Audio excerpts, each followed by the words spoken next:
नमस्कार दोस्तों, स्वागत है आपका आशा टीवी के एकदम नई वीडियो के अंदर। सबसे पहले तो आप लोगों को हैप्पी न्यू ईयर और थैंक यू कि आपने हमारे 16,000 सब्सक्राइबर करवाए। आज की वीडियो किस टॉपिक पे होने वाली है? आज की वीडियो का हमारा टॉपिक होने वाला है mystery of Jagannath temple. Jagannath temple के रहस्यों के बारे में आज हम बात करेंगे। जगन्नाथ टेम्पल जो कि इंडिया के ओडिशा राज्य के पुरी में स्थित है, 4 धामों में से एक धाम है। 4 धाम बद्रीनाथ धाम, द्वारकाधीश धाम, रामेश्वरम धाम और फिर जगन्नाथ धाम। आज हम इसी जगन्नाथ धाम के बारे में बात करने वाले हैं। जगन्नाथ धाम के रहस्य को जानेंगे। क्यों साइंस भी जगन्नाथ धाम के रहस्य का पता नहीं लगा पा रही है, पूरी बात करते हैं आज की इस वाली वीडियो में। स्वागत है आपका दर्शकों आशा टीवी की एकदम नई वीडियो के अंदर। चैनल को सब्सक्राइब कर लो, वीडियो को कर लो लाइक। सबसे पहला रहस्य जो है जगन्नाथ धाम का वो ये है कि यहाँ पे जो मूर्तियाँ हैं वो लकड़ी की बनी होती है। ऐसा क्यों है?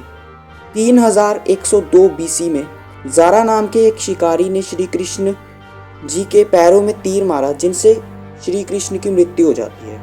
जिनकी मृत्यु हो जाती है तो उनका जब देह संस्कार किया जाता है तो उनके शरीर में से एक चीज़ निकलती है, मेटल जैसी वो चीज़ होती है। तो ये जो शिकारी है ये उससे बाजार में बेचने के लिए चला जाता है, लेकिन उस चीज़ को सब लोग खरीदने से मना कर देते हैं। कोई उसको हाथ तक नहीं लगाता, बेचना तो बहुत दूर की बात थी। लेकिन ये जो शिकारी होता है ये एक लकड़ी के तने पे उस मेटल जैसी चीज़ को बांध के एक नदी के अंदर बहा देता है। फिर एक गुप्त राज्य के समय अवंती के राजा को रात को एक सपना आता है। ये जो राजा थे ये विष्णु जी के बहुत बड़े भगत थे, तो इनको रात में सपना आता है विष्णु जी का। विष्णु जी ने बताते हैं कि नदी में जब तुम जाओगे सुबह स्नान करने के लिए तो वहाँ एक लकड़ी के तने में तुम्हें मैं मिलूँगा। तो ये राजा सुबह जाते हैं स्नान करने के लिए और इन्हें एक लकड़ी का तना दूर ही दिख जाता है डुबकी लगाते हुए। तो ये उस तने को लेके महल में चले जाते हैं। अब इन्होंने काफ़ी सारे काश्तकारों को बुलाया जिससे वो इस लकड़ी के तने से एक मूर्ति बना सके, लेकिन कोई भी काश्तकार उस लकड़ी के तने से मूर्ति नहीं बना पाया। अंत में एक काश्तकार आता है और वो राजा को बोलता है कि मैं इससे एक मूर्ति बनाऊंगा। तो राजा मान जाता है, लेकिन वो कहता है कि मेरी एक शर्त है। शर्त क्या थी उसकी? उसकी शर्त ये थी कि 21 दिनों तक मैं इस मूर्ति पर कार्य करूंगा और 21 दिनों के बीच में ना तो मुझे कोई बुलाए, ना ही मुझसे कोई मिलने आए और ना ही मेरे काम में कोई दखल अंदाजी करे। राजा किसी भी शर्त को मानने के लिए तैयार था, तो वो काश्तकार की इस शर्त को मान जाता है। फिर ऐसे ही 21 दिनों तक जब काम चलता रहता है तो आवाज़ें भी आती थी मूर्ति बनाने की, लेकिन कुछ दिनों बाद वो आवाज़ें आना बंद हो जाती है। अब राजा की जो रानी है, अवंती की जो रानी है, उन्हें शक होता है कि या तो काश्तकार मर चुका है भूख प्यास के कारण, इसलिए वो राजा को आग्रह करती है कि दरवाज़ा खुलवाइए। तो राजा को उसकी बात माननी पड़ती है रानी की, और वो जो है दरवाज़ा खुलवाता है फाइनली राजा। और जब वो दरवाज़ा खुलवाते हैं राजा, तो वहाँ पे कोई काश्तकार मौजूद नहीं होता, लेकिन वहाँ पे 3 मूर्तियाँ मिलती है। वो मूर्तियाँ किसकी होती है? वो मूर्तियाँ होती है जगन्नाथ जी की, जगन्नाथ भगवान की, फिर उनकी बहन सुभद्रा जी की और उनके भाई बालभद्र जी की। वो 3 मूर्तियाँ होती हैं। लेकिन अब बात करते हैं, और जो वो मूर्तियाँ हैं वो वुड की क्यों बनाई गई, यानी लकड़ी की क्यों बनाई गई? इसके पीछे एक लॉजिक है। लॉजिक क्या है कि ये जो दिल है श्री कृष्ण जी का, इसको माना जाता है कि श्री कृष्ण जी का दिल है जो मेटल वाली चीज़ है, और ये एंशियंट एडवांस टेक्नोलॉजी की क्लियर सबूत है। ये जो हार्ट है ये कोई ह्यूमन हार्ट नहीं है, ये एक अलग ही प्रकार का हार्ट है जो एनर्जी को ट्रांसमिट करता है। और जैसा कि आप लोगों ने भी पढ़ा होगा कि जो मेटल्स होते हैं वो गुड कंडक्टर्स ऑफ इलेक्ट्रिसिटी होते हैं। तो इसीलिए यदि अगर मूर्ति जो है वो मेटल की या स्टोन की बनाई जाती तो वो इलेक्ट्रिसिटी को बेसिकली कंडक्ट कर देते और जो मूर्ति है वो ख़राब हो जाती। इसीलिए ये जो मूर्ति है ये उस टाइम पे लकड़ी की बनाई गई। ठीक है, अब बात करते हैं कि और क्या रहस्य हैं जगन्नाथ धाम के? तो बहुत सारे रहस्य हैं। सबसे रहस्य की बात करते हैं तो ये जो मूर्ति है इसको हर 12 साल में एक बार चेंज करना पड़ता है। इसे चेंज करने का प्रोसीजर जो है वो बहुत ज़्यादा अपने आप में अलग है, क्योंकि जब इस मूर्ति को चेंज किया जाता है तो पूरे शहर की लाइट काट दी जाती है।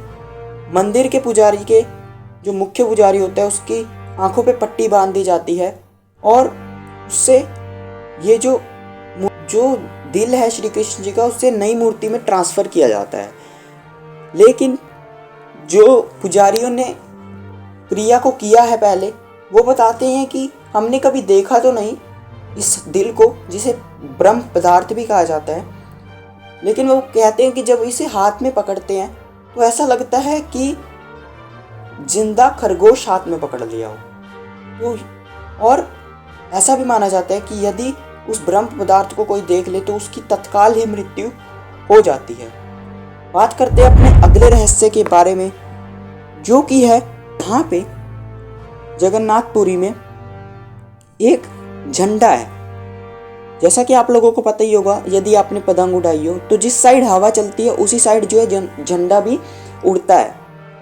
ठीक है, मतलब जिस साइड में हवा चलती है उसी साइड पतंग भी उड़ती है और उसी साइड झंडे को भी उड़ना चाहिए।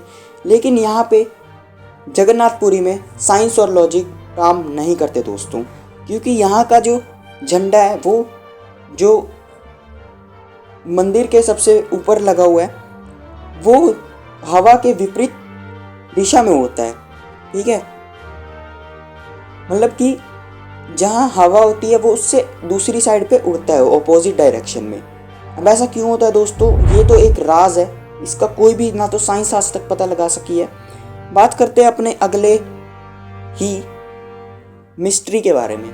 तो अगली मिस्ट्री हमारी ये है कि जब भी यहाँ पे लोग दर्शन करने के लिए आते हैं तो उन्हें हमेशा प्रसाद खिलाया जाता है। जगन्नाथपुरी में प्रसाद सिर्फ 500 लोगों के लिए बनाया जाता है, लेकिन कभी कभी यहाँ पे हज़ारों में लोग आ जाते हैं, जिसके कारण, और ऐसा भी नहीं है कि कभी प्रसाद कम पड़ा हो इस मंदिर में। ये तो श्री कृष्ण जी की लीला है। ठीक है, तो ना तो यहाँ पे प्रसाद कभी कम पड़ता है और ना ही कभी व्यर्थ जाता है। ठीक है, और माना जाता है कि यहाँ पे जो प्रसाद बनाने का कार्य है वो भी सब बहुत ज़्यादा अलग है, क्योंकि प्रसाद को 7 मिट्टी के बर्तनों में एक के ऊपर एक रखा जाता है। अब साइंस कहती है कि यदि तुम आग पे मिट्टी का बर्तन लगाओगे तो सबसे नीचे वाला बर्तन जो है वो सबसे पहले गर्म होना चाहिए। लेकिन जगन्नाथपुरी में साइंस और टेक्नोलॉजी कोई काम नहीं करती दोस्तों, क्योंकि यहाँ पे जो है सबसे पहले सबसे ऊपर वाला बर्तन गर्म होता है, फिर उसके नीचे वाला, और फिर सबसे नीचे वाला बर्तन का प्रसाद जो है वो बनता है। बात करते हैं अपनी अगली मिस्ट्री के बारे में। यहाँ पे जो मंदिर की हाइट है वो 214 फीट की है और उसके जो गुंबद है उसकी परछाई आज तक नहीं बनी दोस्तों। मंदिर के गुंबद की परछाई जो है वो आज तक नहीं बनी, चाहे कोई भी दिन का कोई भी समय हो, मंदिर के गुंबद की परछाई नहीं बनती है किसी भी हालत में। बात करते हैं अपनी अगली मिस्ट्री के बारे में। तो जैसे कि आप लोगों को पता होगा दोस्तों कि कोई भी पब्लिक प्लेस जो होती है, जैसे कि ताजमहल हो गया, मतलब जो जैसे बहुत सारी जो बिल्डिंग्स होती है उनके ऊपर रिस्ट्रिक्शन होती है कि उसके ऊपर कोई भी जो है हवाई जहाज, ड्रोन या कुछ भी मैन मेड ऑब्जेक्ट नहीं उड़ा सकता। लेकिन पंछियों को तो हम लोग नहीं रोक सकते दोस्तों। पंछी को क्या ही पता, वो तो बैठ जाते हैं डोम्स पे मंदिरों के। लेकिन दोस्तों आप लोगों को जानकर ये हैरानी होगी कि जगन्नाथपुरी में जो पंछी हैं वो ना तो मंदिर के ऊपर से उड़ते हैं और ना ही मंदिर के गुंबद पे कभी बैठते हैं। बहुत ज़्यादा हैरानी की बात है कि मासूम पंछियों को जो बेजुबान है उन्हें कैसे पता कि इस जगह से उड़ के नहीं जाना या यहाँ पे बैठना नहीं है। ये भी एक बहुत बड़ा रहस्य है दोस्तों, जो कि श्री कृष्ण जी की लीला है। बात करते हैं अपने अगले रहस्य के बारे में। तो दोस्तों इस मंदिर के गुंबद के ऊपर एक सुदर्शन चक्र लगा हुआ है। माना जाता है और लोगों ने देखा भी है कि आप लोग जिस साइड आपका फेस है, जहाँ से भी आप उस सुदर्शन चक्र को देखोगे वो आपको अपन उसी डायरेक्शन में देखेगा। जैसे कि यदि आप उसको जहाँ से भी देखोगे वो आपकी तरफ ही उसकी फेसिंग होगी सुदर्शन चक्र की। तो ये बहुत ज़्यादा बड़ी मिस्ट्री है दोस्तों।